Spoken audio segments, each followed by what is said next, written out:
3 самые важные привычки успешного сетевика.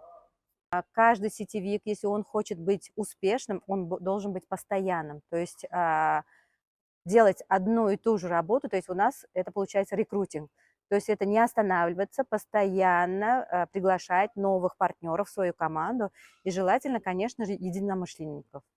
И вторая привычка – это больше работать над собой, то есть быть дисциплинированным, все время самообучаться, обучать своих партнеров все время и строить планы вместе с командой, планы, которые будут приводить именно его и его команду к успеху. Самомотивация тоже очень важная привычка, то есть лидер, он и есть лидер, когда он сам себя может мотивировать, и любые негативные препятствия или негативные мышления, чтобы его не сбивали с этого пути. Для этого он должен быть экспертом в своем деле.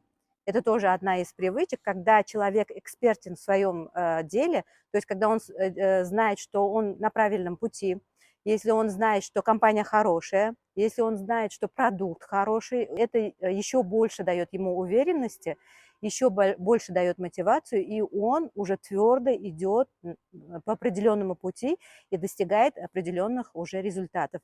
И это вот есть, наверное, путь к успеху тоже.